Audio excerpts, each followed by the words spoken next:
when you look at how do you create alpha, you have to either believe you can just buy better than other people, or you have to believe you read cycles better than other people, or you have to believe you operate real estate better than other people, or that you're better off at sector rotation than other people.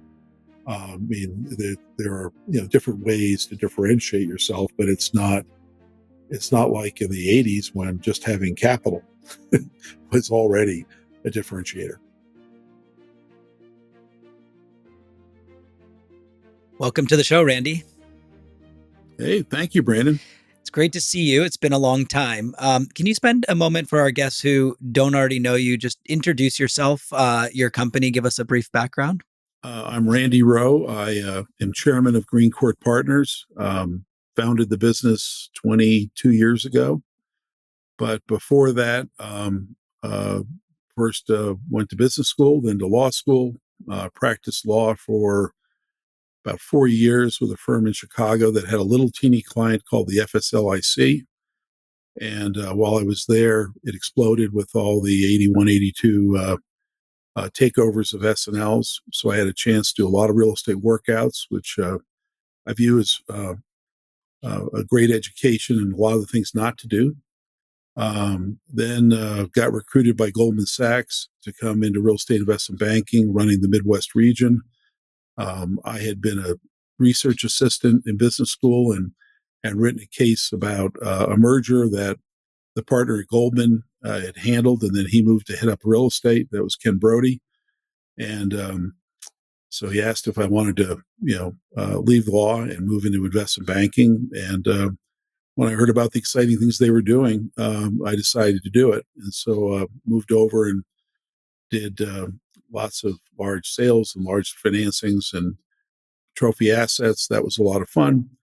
And then one of my clients was Sam Zell, and Sam kept saying if I was smart, I would give up investment banking and join him. He said the fact that it took me 4 years to say yes proves I'm not very smart. He passed away a year. I still miss him. And went and joined Sam during the Zell Merrill Lynch funds. And that was a lot of fun buying distressed real estate and fixing it. In 1995, decided to branch out on my own, along with my partner, Steve Quazzo. We founded what was then Transwestern Investment Company in partnership with Transwestern Commercial Services.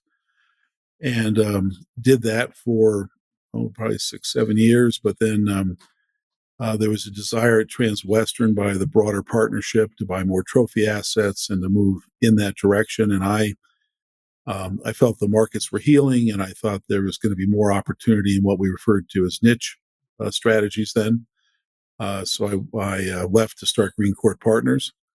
And we've been for 22 years focused on niche, now often referred to as alternative asset classes, building businesses. At the moment, our main activities are we tend to pick 3 or 4 things to work on at a time. We're active in the near airport parking space through the parking spot, which we bought from the Pritzkers back in 2011. We're active in the manufactured housing space through a company called Windward Communities, both senior and family. We're active in senior housing, both independent living and active adult. And we're active in industrial outdoor storage with a primary focus on truck storage. So those are our 4 primary strategies today. Wow, that's a lot that you just rattled off in 3 minutes. I think you with 40 years ish of professional experience. So going back to the early days, you kind of glossed over it, but it sounds like you went to business school. I think I heard you practiced law before you became an investment banker. Kind of when you were, what was the intention in the moment, if you can recall, when you first went to business school? What were you hoping to accomplish? And I'm trying to figure out kind of where did your journey into business building, real estate begin? Well, as a kid, I was always very entrepreneurial. I did a lot of things that, in retrospect, were different than a lot of other kids. In the summer I used to gather up gardener snakes, and then they'd have babies, and I'd sell them to all the neighborhood kids. You can imagine I was really popular with some of the other mothers. We used to do a lot of shoveling of snow and cutting of lawns and all that. Then in college, I booked a lot of live entertainment. I found that there was a need for fraternity bands and for concerts and other things, and I built enough of a network to be able to do that. And it was also a good way to create an interesting social life because I had to go check on those venues and things. So it was always an inexpensive way to date. But and I put together a service to deliver hometown newspapers on campus, so people could get their hometown newspapers. And I just found that in business school, four of us ran a resume service, so people could have fancy looking resumes when they applied for jobs. I just always enjoyed creating businesses, but in business school, the class that really caught my attention was Bill Porvu's class on real estate. And so it really got me interested in real estate, but I'd always wanted to do both degrees. I tried to do the joint degree, and I found that I gave up too many of the electives on the business side. When you did 1.5 years of business school and 2.5 of law, the extra half a year of business school are a lot of the classes I cared about the most. So I decided to do them separately. And so turned it into a 5-year program. But in law school, got to take a lot of real property classes and tax classes so that I could think through some of the tax consequences of some of the structures. And all that was very interesting. And I thought, coming out of law school, I needed to practice law if I was going to really cement it, because law school is kind of theoretical. It's a lot of high and mighty discussions about, this case decided correctly or incorrectly and why, and there's often not a correct answer. And it's not a lot of applied law. You're not actually seeing deals being put together and structuring them. And so my initial thought was to go practice law. I was very interested in what I was doing because of all the FSLIC work. There was no RTC at the time. So the lawyer was both the lawyer and the business person. And so for me, that was a lot of fun to be both the client and the lawyer. And so they would give you a portfolio of troubled loans. They'd say, go fix them. And so you would dig into the issues, and you would, and I'll say one of the interesting things is back then people thought there was, a lot of fraud and a lot of bad stuff going on. And I'll tell you that it was just a lot of bad policy. When we went and we deregulated interest rates and allowed the banks to compete with the money market funds, in the process, we told them, well, fine, now go make commercial loans and you'll make a lot more money and you'll be good.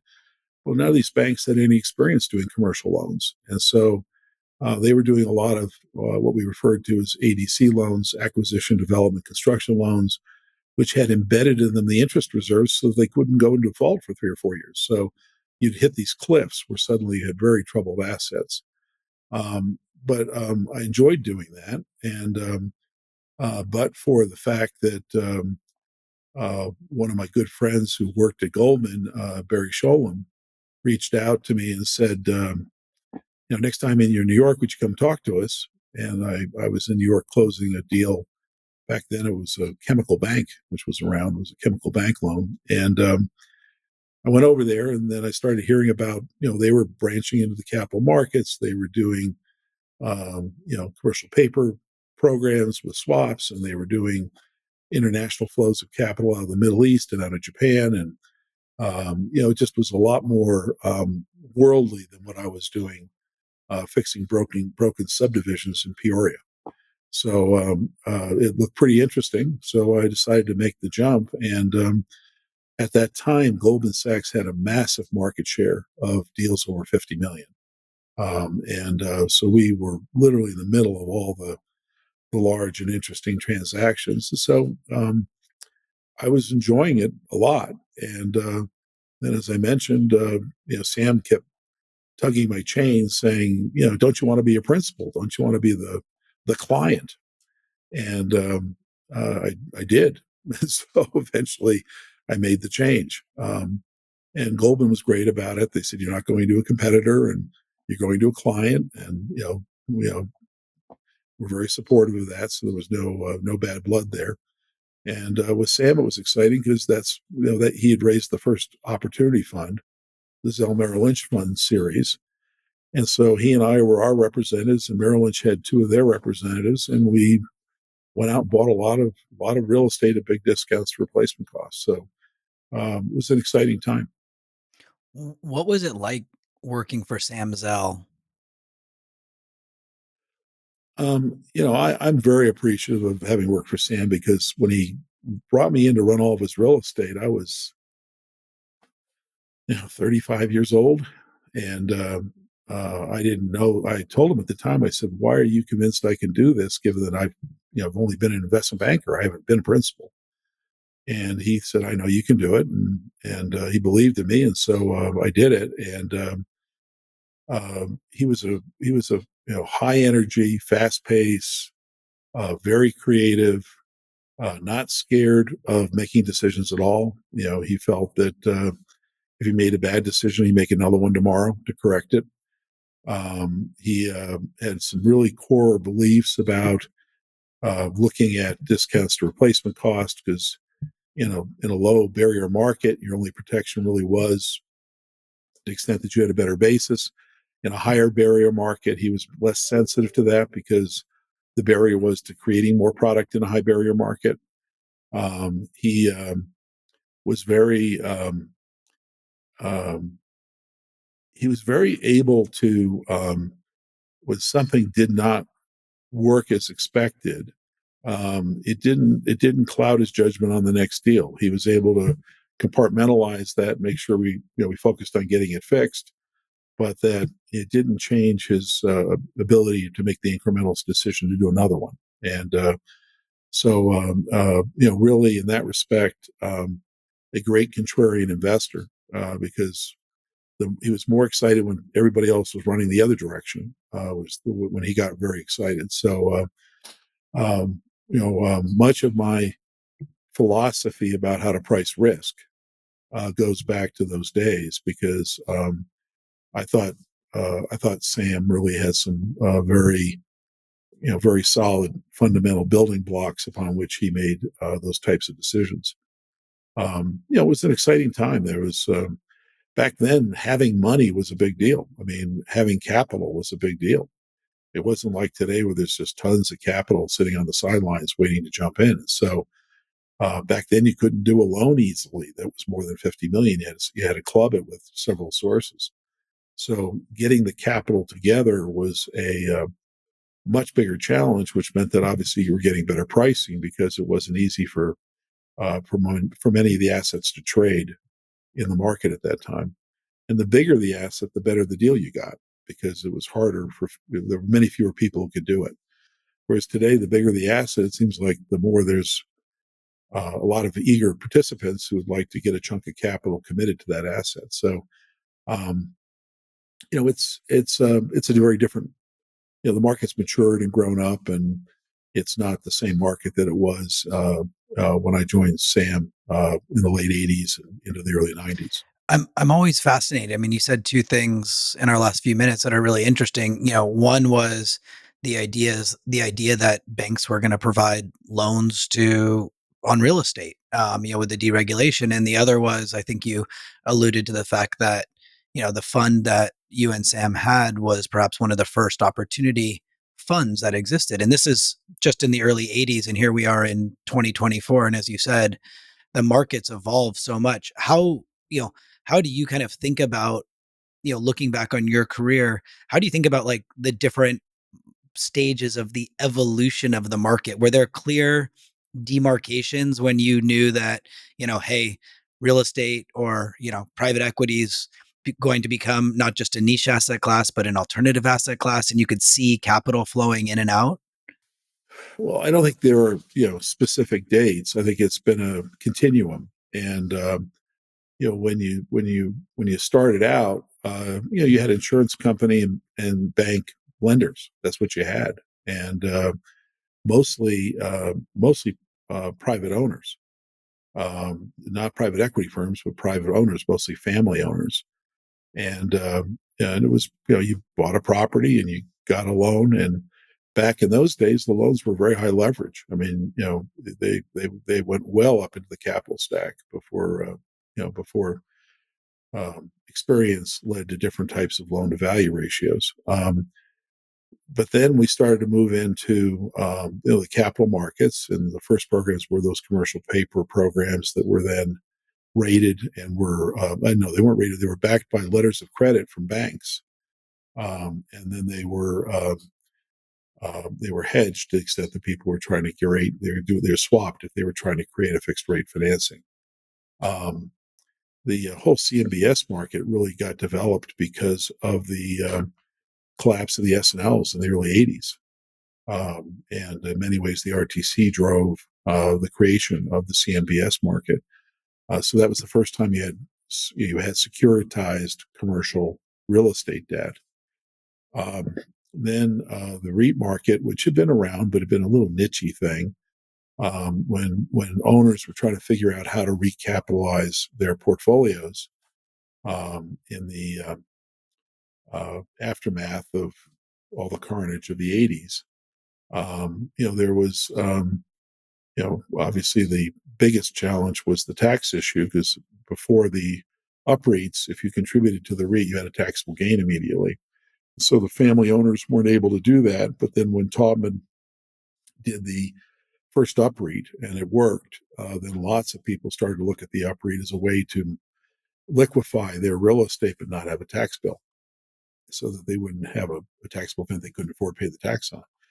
So that was really the creation of the REITs. And Sam very early on wanted to do lots of REITs, and so the first one we took public was MHC, now ELS, and we took it public. Sam and I were co-chairman, and I was the CEO of that, and we broke some new ice there. Sam had a great T-shirt of a picture of him strangling somebody, saying, "For the last time, it's not called a trailer," because we were trying to get people to call it manufactured housing, not trailer parks. And once we got their attention and explained how these assets performed and how they had performed and what housing need they served and what a modern community looked like, by the time we got to the actual offering, we were oversubscribed. I think it was 8-1. So, and to Sam's credit, he did not go outside the price range that had been quoted as part of the offering of the deal, because he wanted people to do well and he wanted to create a market. And so everybody who bought into that did very well in the aftermarket initially, because it turned out that once people understood it, it was pricing much more firmly than it would have otherwise. And then he followed with equity residential, and we looked at taking the retail public, but decided since you had several very large regional mall REITs already in existence, like General Growth and Simon and DeBartolo and Taubman, and that it was better in his case to monetize by selling to those existing vehicles.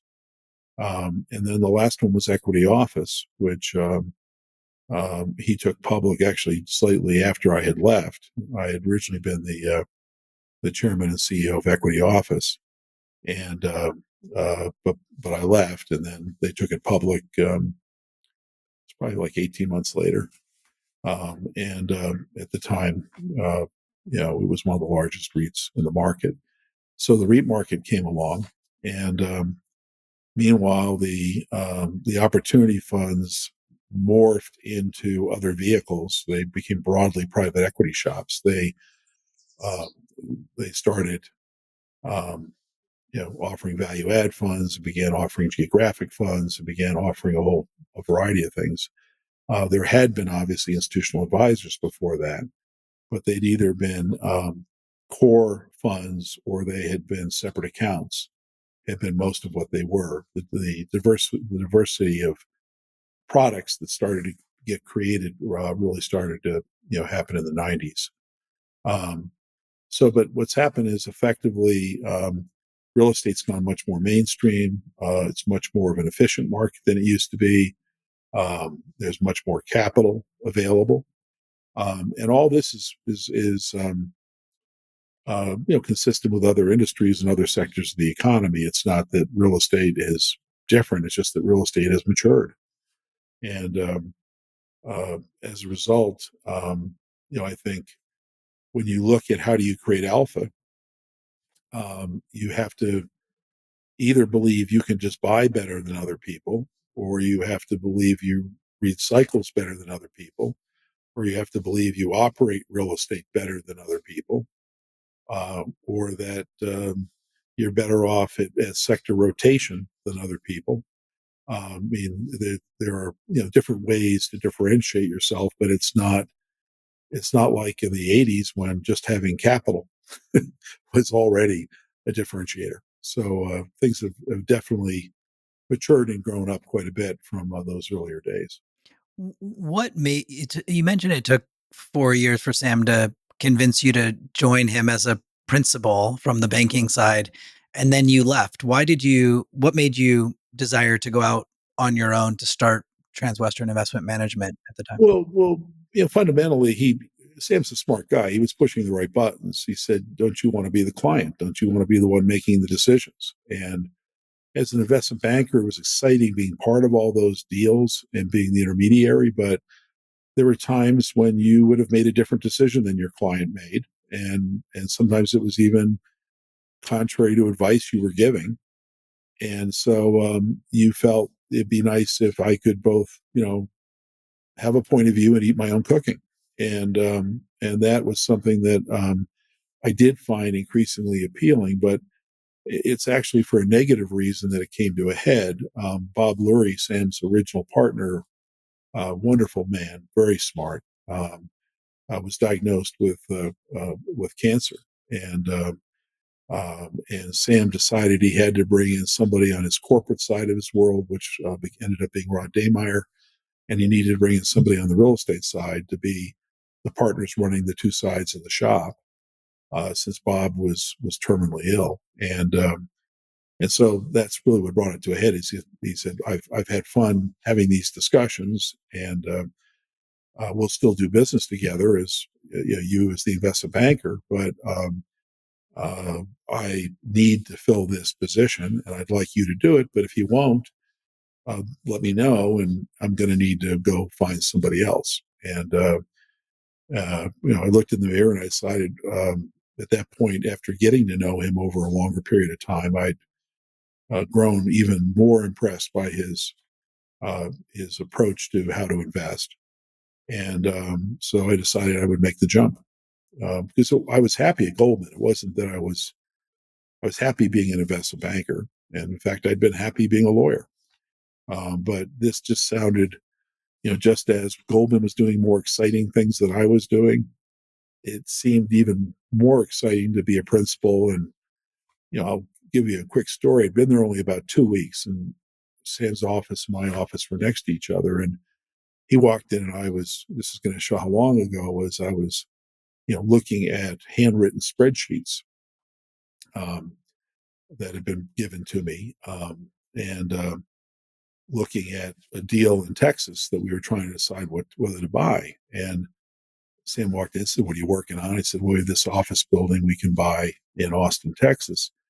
And he said, "Describe it to him." I did, and it was not a big deal. It was like a $14 million deal. And he said, "So, how much will you have to write a check for as you're part of the GP?" And I gave him a number, and he starts laughing. And I said, "Well, what's so funny?" He said, "Well, a couple months ago when you were my investment banker, you would tell me, well, I would do this with that 100 million, and I would do that with this 100 million. You were very quick to give me advice about what to do with my money. But now you're looking at a stupid little $14 million deal where you're going to write a small check and you're agonizing over whether to do it." And I said, "Well, I want to make sure I make a good decision here." And he says, "It's different when you write a check, isn't it?" And I said, "Yeah, it is different when you write a check." And that was his point, was that, as I always tell our partners and tell our people, we're using live ammunition. I mean, this is this is something where you're going to live with the consequences of what you do, and but you still have to be able to make a decision. So, and we bought the deal, and it worked out just fine, and all the rest. But that was my first deal when I joined him, where I was supposed to either bless it or not bless it, and you know, I wasn't used to being in that position as compared to being the advisor, and I had no trouble giving him advice when I was the advisor. So, I love that. Advice is cheap, right? You gotta put your money where your mouth is. No way to learn it other than to do it. So it sounds like you had an incredible run with Sam. How did the next chapter begin? What prompted you to separate and or start go off on your own to start Transwestern? well, I think the biggest change was when I joined him at the end of '89. Um, the world was very challenging, including the existing portfolio as well as all the new stuff. And I found that very stimulating that we were all day long bouncing back and forth. And when we got to '94, we'd gotten some things public and we were getting liquid again and things were getting better. I found that um, Sam was not engaging as much on the decision making, and and I found that that didn't work as well for me. I liked when we went through things and made decisions, and I got to the point where I tried to leave a year earlier than I did. I went and sat down with them and I said, I really, I I've learned so much. I'm so appreciative, but I'd like to go create my own shop and and do this where I'm the principal instead of working for the principal, because I was a partner, but there were very different levels in that partnership. There was Sam, and then everybody else was well below. And he encouraged me to stay. He was going to try to give me some areas where I'd have more autonomy on certain things, because I found as we got bigger and bigger, there was more and more bureaucracy in some of the ways we did things. And so I agreed to stay. And that was the year I tried to buy Rockefeller Center, which he had dreamt of owning. But at the end of the day, we did not get that deal done. We got our $14 million breakup fee, but we didn't get the deal done. And then we also started, a parking activity. We started a water rights activity. And ultimately, though, at the end of the year, uh, Steve Quazza, who had come from Goldman Sachs after I had recruited Steve to Goldman Chicago out of Goldman New York. When I left, he'd been recruited over to Zell, and his only condition had been that I'd not leave again without first talking about it. So, and we sat and talked about it, and we decided that if we were going to do our own thing, it was a good time in our career to do it. And so I went back in and I sat down with Sam again a year later. And this time, I'll always remember it because it really is a Samism. Sam looked at me and he said, "If I were me working for me, I wouldn't work for me either." And that was his blessing to go do it. And he asked that I stay until the current fundraise on that Zell Merrill Lynch fund was completed, which I did.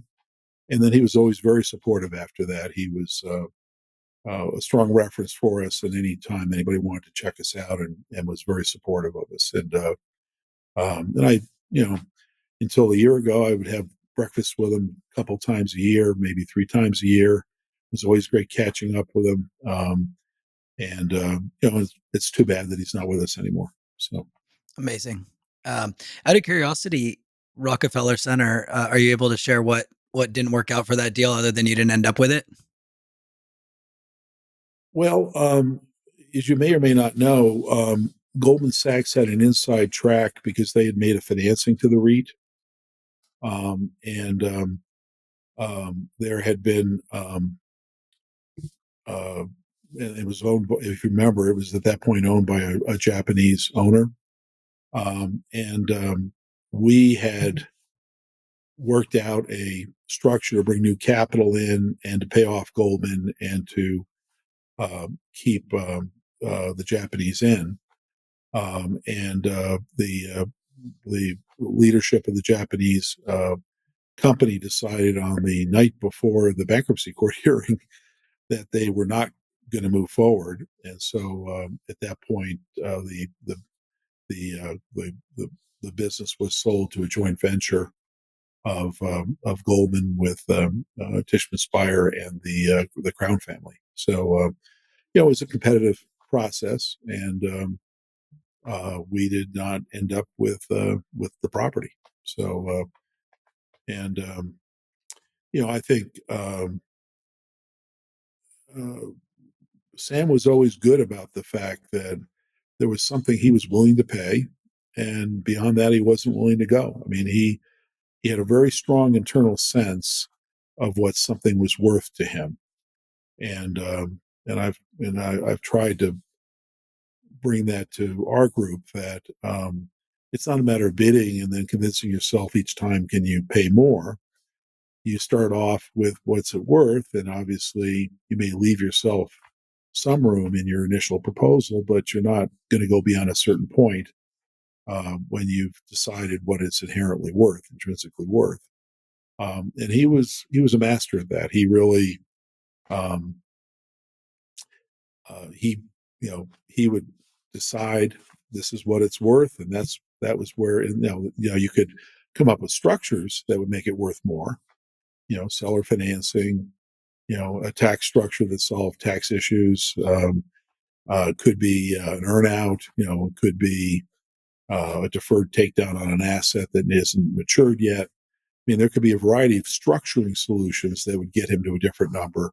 But if it was a straight cash purchase, he would have a sense of what that was worth to him. So So you left Sam with his blessing and over to, did you start Transwestern or did you join Transwestern and then build it up? And I guess I'm curious, how did being the real principal or, the top of the stack, if you will, in the partnership, how did that, your experience maybe, compare? Yeah. um, Transwestern, at the time it was called Transwestern Property Company. It was a company founded by Robert Duncan, who had been a Trammell Crow partner.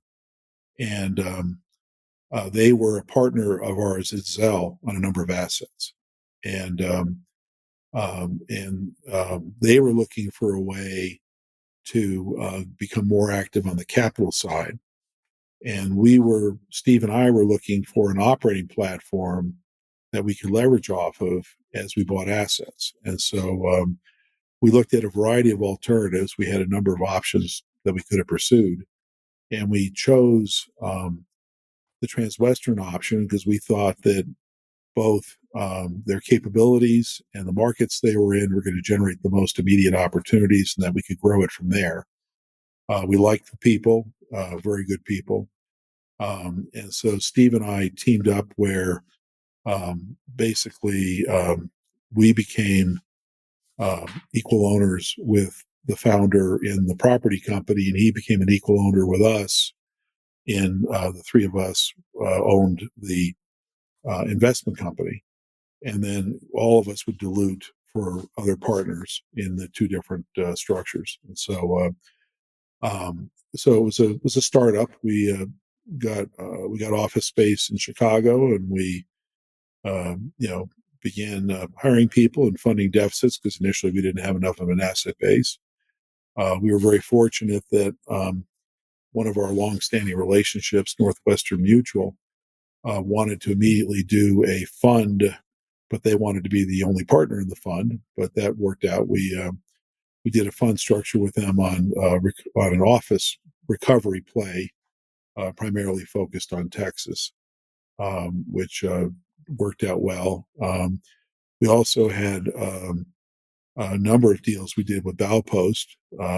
They were a really good partner for quick decisions and the rest. And then subsequently raised our first discretionary capital broadly raised fund, and that became our primary vehicle for new activity. And that was when the markets were still, this is 2005, six. The markets were still sloppy. There were still a lot of things out there that you could buy at a a price that I'm sorry, it wasn't 2000, it was 1995 and 96. So decades are beginning to blend. 95 and 96, and so we still were finding a lot of things that were good opportunities, and then it was in 2001 and two when it seemed the markets had pretty much healed, and there wasn't nearly the distress in real estate that there had been. And Transwestern's operating capability had expanded through third party management to manage a lot of very large institutional assets for other people. A lot of the large institutional names that you'd be familiar with were clients of the firm. And so the firm loved doing that and wanted to do more of that. And buying million square foot office buildings for me it was not, in my view, where we were going to find the most alpha. And so I went in a different direction in terms of creating Green Court. So, but they've done very well afterwards. So that's kudos to them. There are a lot of ways to be successful in the industry, and I've enjoyed being more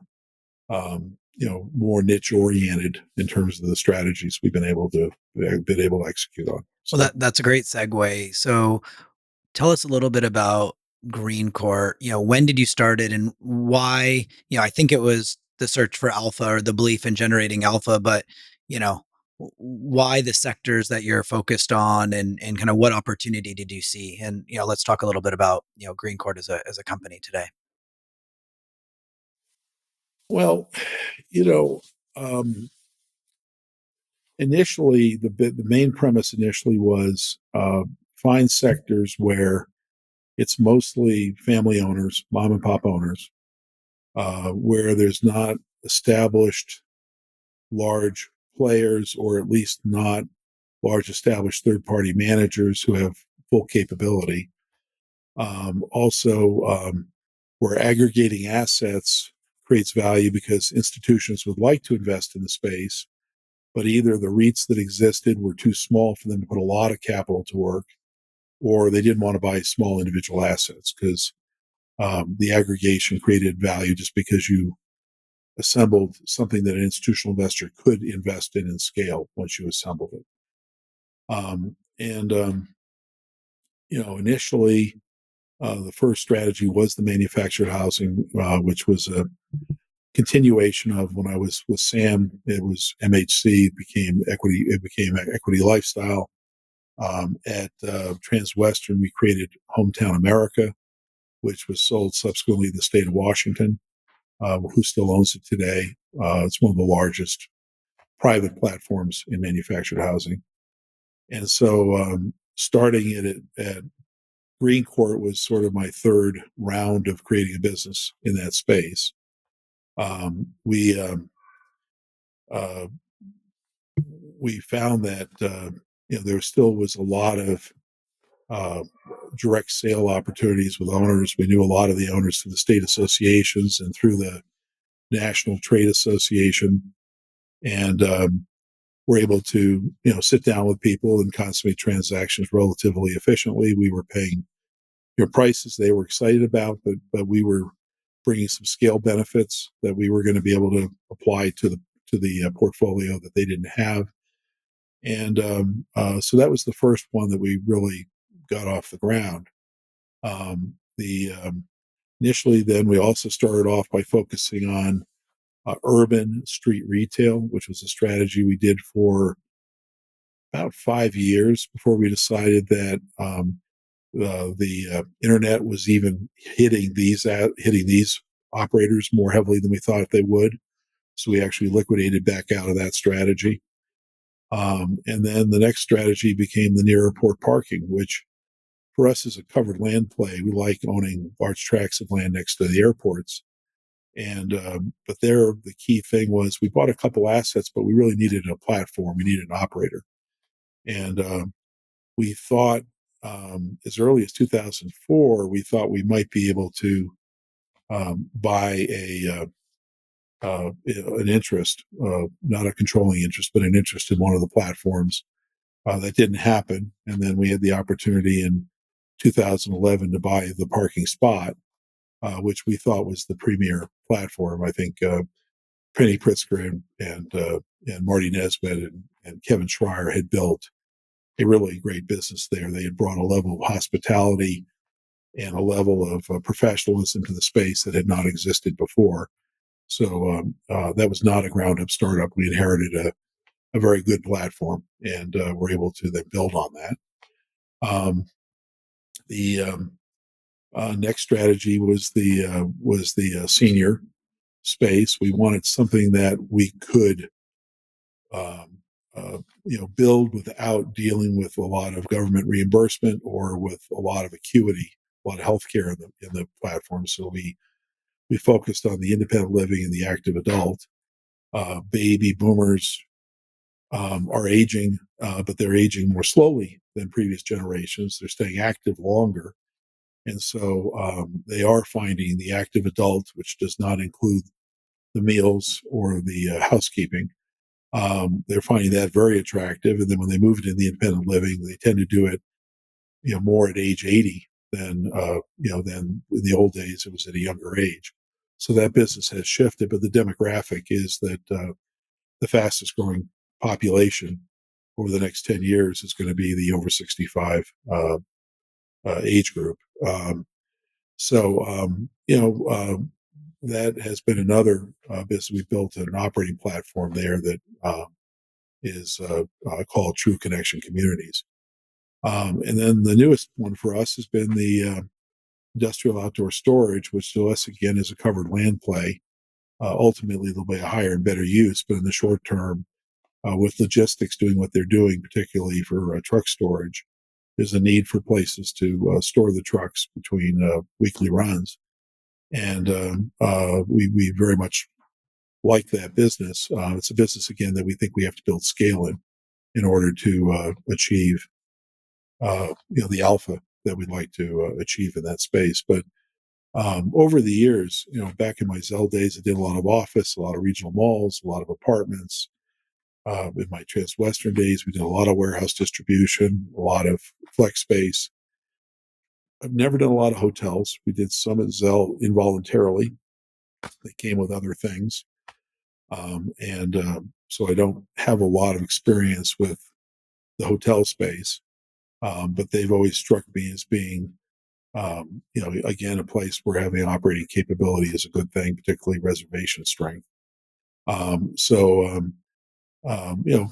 the years, I've had a chance to play in a lot of different sectors, and so we try to. We're always doing white papers on new sectors. We're always thinking through new sectors. Fortunately, a couple we looked hard at, we didn't do because a couple of them haven't done as well, and a couple that we looked at, we maybe should have jumped into. So, I mean, it's like everything else, but you can't spend a lot of time looking backward. So, we're focused on what's there today and what's available today and what makes sense and where are the macro trends going in terms of where there's going to be a need. Because Sam used to once again have a philosophy that real estate is the tail on the dog. The dog is the economy and the way people use space. And the tail is real estate. It satisfies the needs of the dog. And so he used to be a big believer that, you need to figure out where is the demand in the broader economy for space. And then that's likely to be a place you ought to be spending some time looking at. So I think we start by trying to figure out what the macro trends, where do we think things are going? As an example, one of the things that people have been anticipating has been autonomous vehicles, and we believe that is coming. We never thought it was going to come as fast as some people thought, 10 years ago. So I just still think that's coming, and that's going to change a lot of things, but it's not going to come as fast as people thought it was going to come. For our listeners, you've used the term covered land play a few times. Can you explain what that is for those who aren't familiar?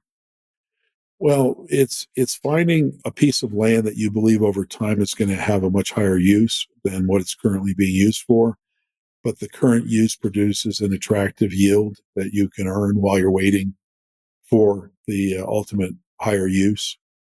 And The covered part is that you have income that will service debt and that will pay you a yield while you're waiting. The land play is that you believe that the land is in a location where land's going to become more valuable and more scarce and be driven by demand of new uses that are higher than the uses than what you're currently using it for. So as you think about these niche sectors, you mentioned kind of two things. One, businesses that were owned maybe by mom and pops, and two, where, you benefit from scale. It it wasn't that long ago, at least in my recollection, that manufactured housing, industrial outdoor storage, seniors living, parking, like these were things that were not necessarily on the radar of institutional investors. Yet, I believe the business that you built is a business that is, capitalized with institutional capital. How do you think about this transformation from a capital allocation perspective for these niche sectors to become, I think you called them alternatives today, or even, dare I say, mainstream in some cases? Like what has happened that enables Well, this? let's take manufactured housing, because I think it's the most dramatic example. Um, the manufactured housing deals we're doing today are fundamentally different than the deals we were doing 20, 25 years ago. 20, 25 years ago, we were buying fully occupied um, assets that were um, probably priced below market because the private owner was happy doing what they did every year, but they were happy with the yield they were getting on their basis. They weren't professional real estate people. Often they were contractors or they were farmers, and they had taken a piece of land. Contractor used their crews off season to build out infrastructure for the next phase, and the farmer looked at the land as being something that wasn't productive enough for them for their use, but that could be used for housing. And they viewed the land almost as being free. And they would build out, 20 sites a year or 30 sites a year. And that's how most of those got built back in those days. And you'd buy a fully occupied, community. And the opportunity might be that now it was 30 years old and you need to replace some of the older homes with new homes, but it was a relatively light value add proposition. The value again was that you had institutional capital. Your cost of capital was cheaper than other local players competing for that asset. And you had scale benefits in terms of insurance and in terms of you bought your homes cheaper, you were able to finance the homes better, you had certain scale advantages that other people didn't have. Fast forward to today, most of what we're doing today is redevelopment, because if it's full and it's stabilized, there didn't used to be a brokerage community that found this interesting enough to specialize in it.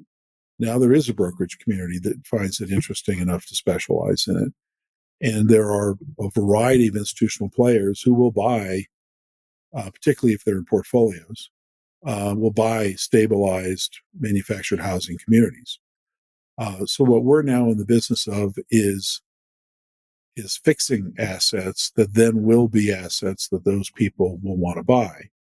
So when we buy a community that we've bought one that we had to replace the entire sewer system on because it was out of compliance with the EPA, where 20% of the sites were vacant because when the homes got foreclosed on back in the 90s, when there was the financial crisis and the lending to the space, the owner never, they were used to the dealer bringing in the home and filling the site for them. And they never set up a home sale operation to fill those sites. There was, tired amenities. The clubhouses need to be spruced up or maybe expanded. But a lot of it comes down to now the home sale operation, because the dealer network that used to sell the vast majority of the homes, and they would reserve lots in the communities. And so Mr. Smith would come in, I want to buy that home. And they'd say, okay, I've got 3 communities where reserved lots. Go look at them. Tell me which community you want me to deliver the home to. I'll set it, and you can live in a home there. And the dealer network got decimated back in the 90s. It's never been fully rebuilt. And now most manufactured community owners run their own sales operations. So they're buying the homes directly from the factory.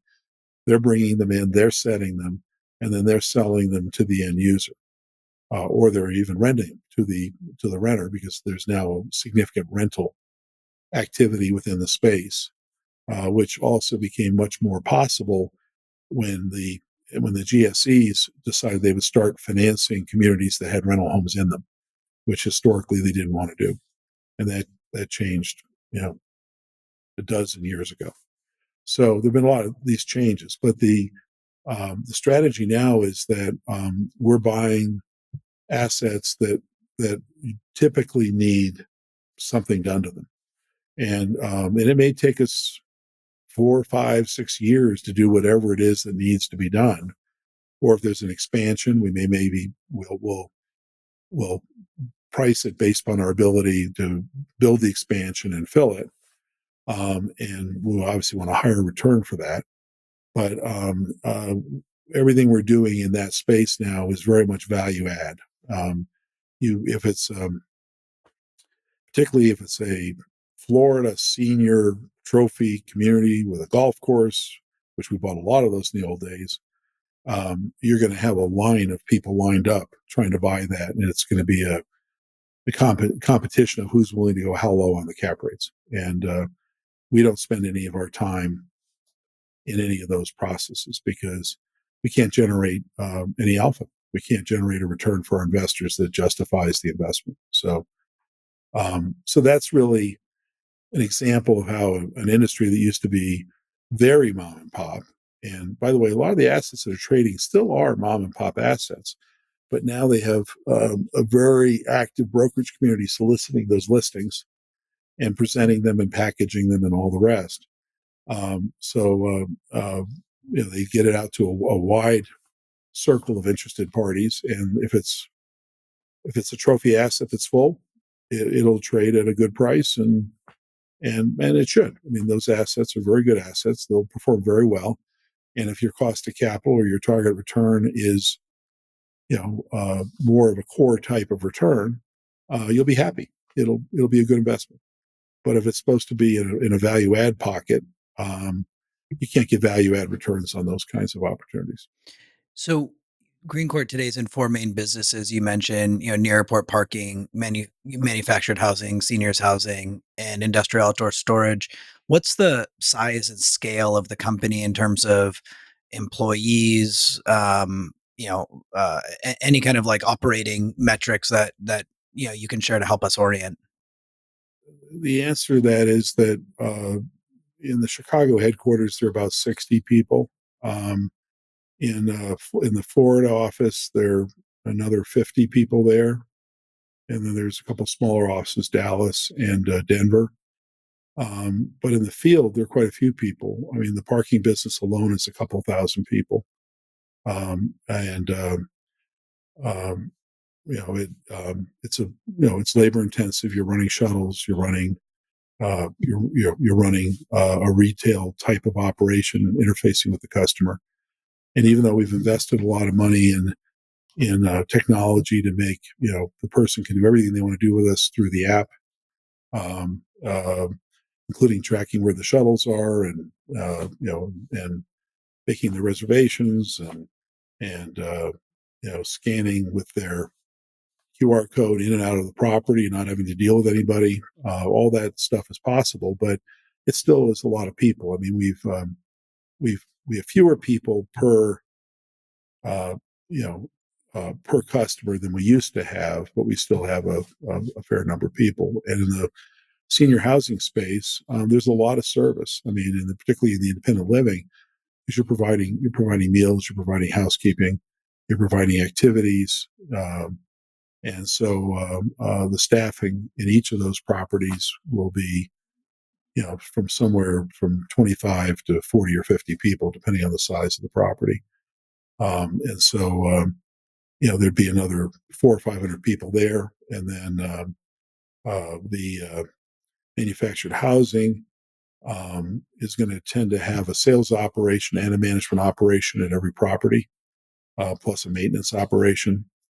And so and most of the setup we outsource to third-party vendors that we oversee, so we're not running full-time setup crews that we have as employees. But across everything, it's probably about 3,000 people, and um, I think, as is true of most businesses, much of your success is based upon the recruiting the right people and providing the right opportunities, and the right training, and the I think that is a very important part of Alpha is having businesses that people are excited to be part of. So on that, in terms of you mentioned you spend a lot of your time, or the firm spends a lot of time thinking about trends and writing white papers. You briefly mentioned autonomous vehicles. Are there other kind of trends that you see or that you're tracking that you see coming that might dramatically impact the way that people use space and thus the value of the real estate or the underlying land? Well, I think the one that is the biggest challenge that everybody's facing is the affordable housing issue. How do we provide housing at a price point? And on the one hand, part of the solution is to more broadly provide zoning that allows manufactured product, which is much less expensive per foot because it's built on an assembly line. In a controlled environment and everything else, without the kind of customization that you'll get with a site-built house. Um, but part of the answer also is, potentially, we've looked, we spent a lot of time looking at co-living, and we're just not sure in the post-COVID environment that people are as excited about living in a more dense environment. But I do think one of the solutions to affordable housing is more shared central space and more limited personal space, and that way the total usage per square foot per person goes down dramatically. And whether or not that ends up being micro units or that ends up being truly co-living shared units, I don't know. But that's another way to take high cost locations and to bring down the cost. But fundamentally, there's some bigger issues we need to do. One is that a lot of our building codes are very rigid and very outdated in terms of new methods of construction. And just if you look at just the challenges mass timbers had in terms of getting accepted market by market. And so a lot of what we could do also is to fundamentally take a hard look at changing some of those. But there are constituencies in every one of those provisions who currently make their living doing it the way it's done.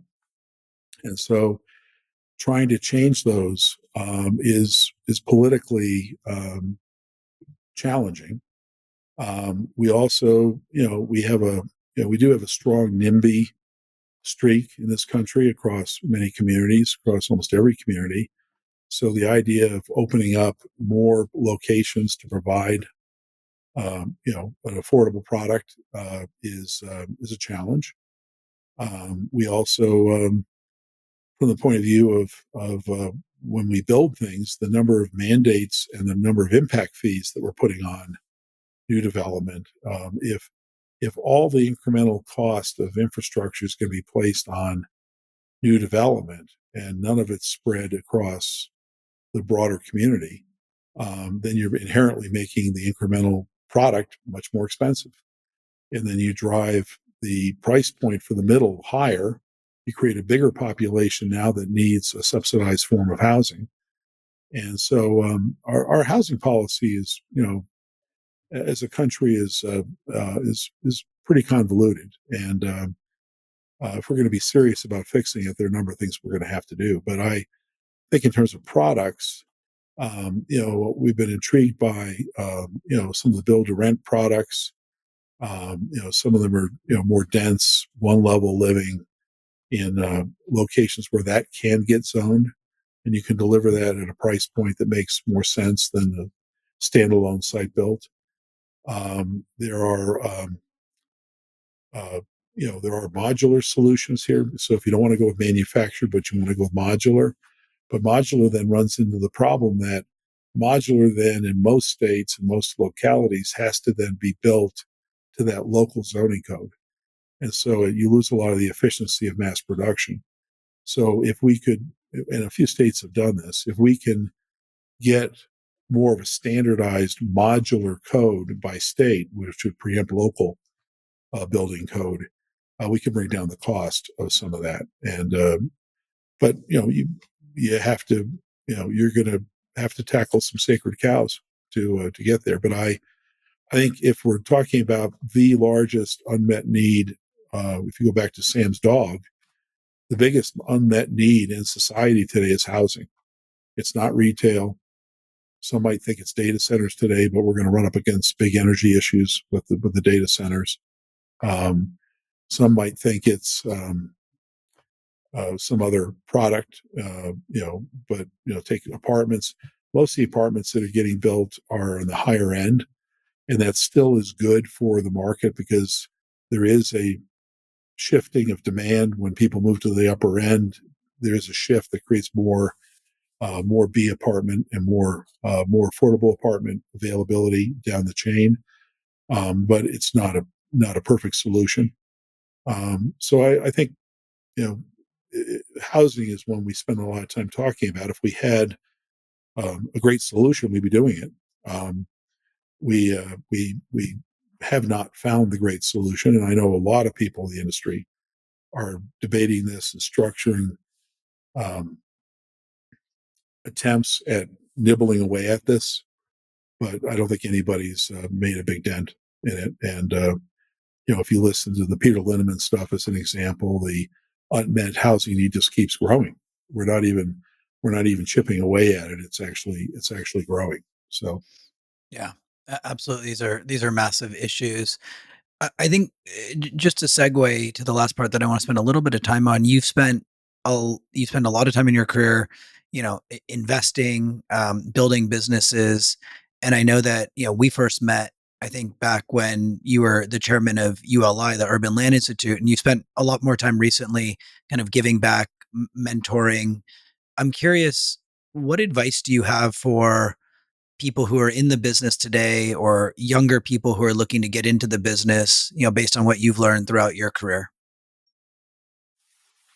well, some of this is going to sound a little bit like a commercial for ULI, but the great thing about ULI is that because it's the big tent and everybody's there, and you can both participate at the district level, so you can start locally and then you can move nationally, or if you want to move internationally, you can move there as well. But what you want when you're younger is more education, and you want networking. I think the networking and education when you're younger is really important. Meet a lot of people, get to know them, learn what they're doing, get involved in a product council so you can learn more deeply what's going on in a space. Be intellectually really curious, which is just something I get bored easily. So I like the stimulation of new things all the time. That's why you mentioned pre this event that you were interested in why the Technology Real Estate Council. Well, I had been approached as I finished my term as chairman. We had an unmet need for 10 more councils, and they wanted 10 of us that had run councils to start new councils because they want experienced leadership to lead the councils. And I said, well, I'll do it on one condition, and that is that you let me create a technology real estate council. And, I guess, being just the most recent past chairman, you have a little bit of pull.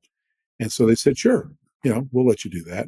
By the way, what is the technology real estate council? So, initially a lot of it was focused on prop tech, but a lot of it also, it's just broadly the interface of real estate and technology, which real estate is one of the least impacted by technology of all the industries.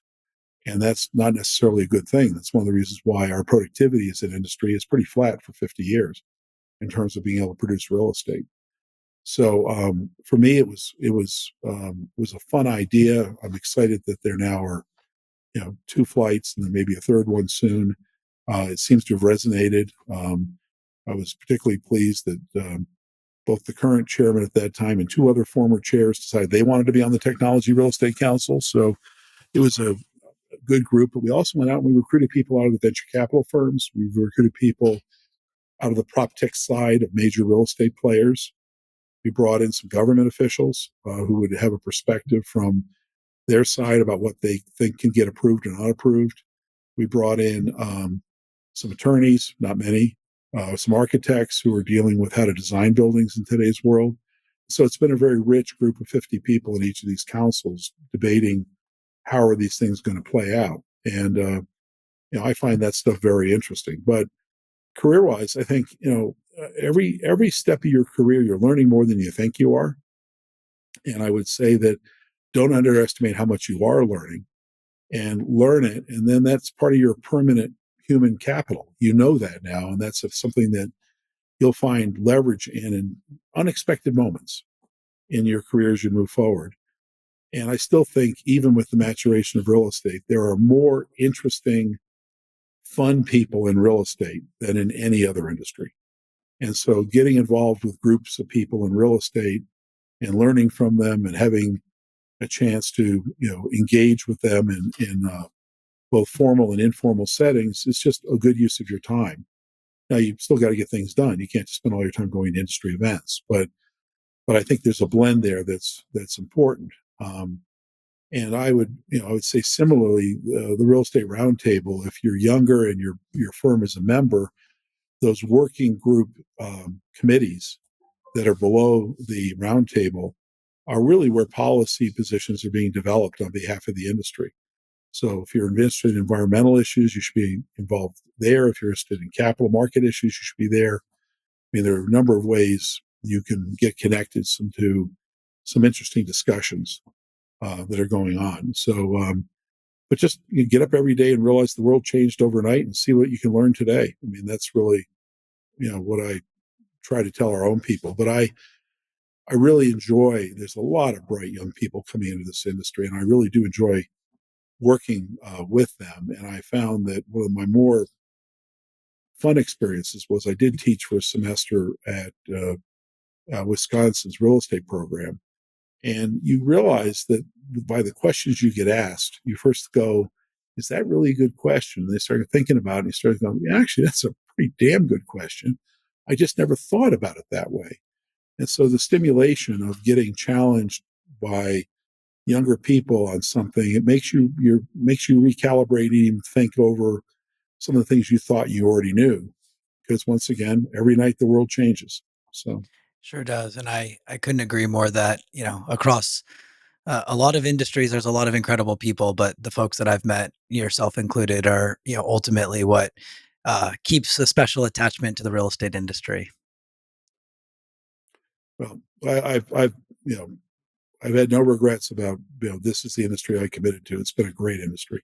Well, Randy, we could go on for days. I find, the story and the lessons and experiences you've had fascinating, but we're out of time for today. So thank you so very much for joining me and sharing some of your story with our listeners. And I look forward to the next time we get to chat.